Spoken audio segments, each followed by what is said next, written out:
नमस्कार, मैं भरत सिंह आपका हार्दिक स्वागत करता हूं एस्ट्रोलॉजिक्स में। नक्षत्रों की सीरीज का शुभारंभ होने जा रहा है। ये जो सीरीज है बहुत ही इंटरेस्टिंग होने वाली है।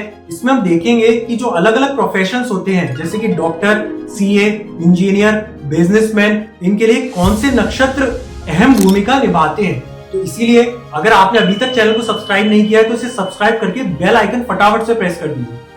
इस वीडियो में हम ये देखेंगे कि किस प्रकार आप उन नक्षत्रों की पहचान कर सकते हैं जो कि आपको आपके बेस्ट पॉसिबल करियर में लेके जाएंगे, जिसे कि नियति ने आपके लिए लिखा हुआ है, जिसमें आपको सबसे ज्यादा तरक्की मिलने के चांसेस रहेंगे। सबसे पहले मैं आपको ये बताना चाहूंगा कि यहाँ पर हमें एक से ज्यादा नक्षत्रों की आवश्यकता पड़ने वाली है। अब आप ये कहेंगे कि एक से ज्यादा नक्षत्र की क्यों? क्या सिर्फ एक नक्षत्र से हमें ये नहीं पता लग सकता कि कौन सा करियर हमारे लिए बेस्ट है? तो देखिए, मैं आपको एक उदाहरण देना चाहूंगा। मान लीजिए कि मैं डॉक्टर बनना चाहता हूं, तो यहाँ पर मैं एमबीबीएस करूंगा। उसके लिए मुझे एक नक्षत्र की जरूरत होगी। उसके बाद में एमडी यानी कि कोई स्पेशलाइजेशन करूंगा तो मुझे दूसरे नक्षत्र की आवश्यकता होगी। इसके बाद अगर मैं कोई सुपर स्पेशलाइजेशन करना चाहता हूं तो मुझे अगले नक्षत्र की आवश्यकता होगी। उसके बाद मैं अपना करियर बनाऊंगा। मान लीजिए खुद का हॉस्पिटल खोलूं या किसी गवर्नमेंट जॉब में जाऊं या डिफेंस के क्षेत्र में भी मेडिकल ऑफिसर होते हैं, जैसे मान लीजिए कोई आर्मी में मेडिकल ऑफिसर बन जाता है, तो उसके लिए मुझे अलग नक्षत्र की आवश्यकता होगी।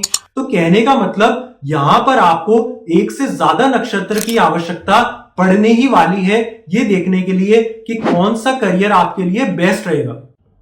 4 आसान स्टेप बताने से पहले मैं आपको एक आखिरी बात और बताना चाहूंगा।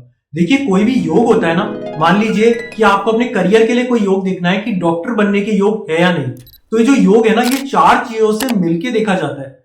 इसके लिए देखा जाएगा कि डॉक्टर बनने के लिए जरूरी भाव कौन से हैं, उन भावों में पड़ने वाली जरूरी राशियां कौन सी हैं, और उसमें कौन से ग्रह स्थित हैं, और ये जो ग्रह हैं ये कौन से नक्षत्रों में स्थित हैं। तो कहने का मतलब ये है, जब आप इन 4 चीजों को मिलाकर के देखेंगे, भाव, राशियां, ग्रह और नक्षत्र, तब जाकर के आप इस फाइनल नतीजे पे पहुंच पाएंगे कि डॉक्टर बनने के योग आपकी कुंडली में है या फिर नहीं। लेकिन होता क्या है ना, इन चारों चीजों को मिलाकर के देखना, उसे समझना, अप्लाई करना, ये जो पूरा प्रोसेस है ना, ये कॉम्प्लिकेट हो जाता है। तो इसीलिए इस प्रोसेस को हम थोड़ा आसान कर देते हैं। हम इन चीजों को ब्रेक डाउन करके यानी कि छोटे छोटे हिस्सों में बांट देते हैं और उसके बाद समझने की कोशिश करते हैं। और इसीलिए हम इस क्रम में, इस सीरीज में ये देखना चाहेंगे कि कैसे सिर्फ नक्षत्रों के द्वारा भी आपको काफी हद तक ये आइडिया लग जाएगा कि कौन सा करियर बेस्ट रहने वाला है। सबसे पहला स्टेप ये है कि आपको अपना लग्न चार्ट उठाना है और उसमें आपको ऐसे कम से कम 3 ग्रहों की पहचान करनी है जो कि एक ही नक्षत्र में स्थित हो।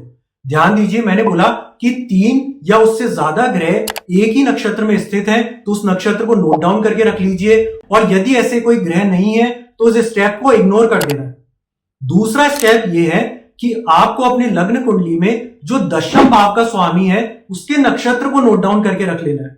तीसरा स्टेप यह है कि आपकी लग्न कुंडली में जो चंद्रमा का नक्षत्र है, जी हां, यानी कि जो आपका जन्म नक्षत्र है, उसे नोट डाउन करके रख लीजिए। और सबसे अंतिम और जरूरी स्टेप है जो कि इन ऊपर वाले तीनों स्टेप को कंफर्म करेगा, हमें फाइनल नतीजे तक पहुंचाने में मदद करेगा। उसके लिए आपको उठाना पड़ेगा अपनी दशमांश कुंडली को। जी हां, यहां पे आपको अपना लग्न चार्ट उठा के साइड में रखना है, सिर्फ और सिर्फ दशमांश कुंडली देखनी है और उसमें 10वें भाव के स्वामी का नक्षत्र नोट डाउन करके रख लेना है। ध्यान देने वाली बात यह है, यहां पे जो 10वें भाव के स्वामी का नक्षत्र होगा वो लग्न चार्ट से अलग है। यहां पर आपको सिर्फ दशमांश कुंडली देखनी है, उसमें 10वें भाव का स्वामी देखना है और उसके नक्षत्र को नोट डाउन करके रख लेना है।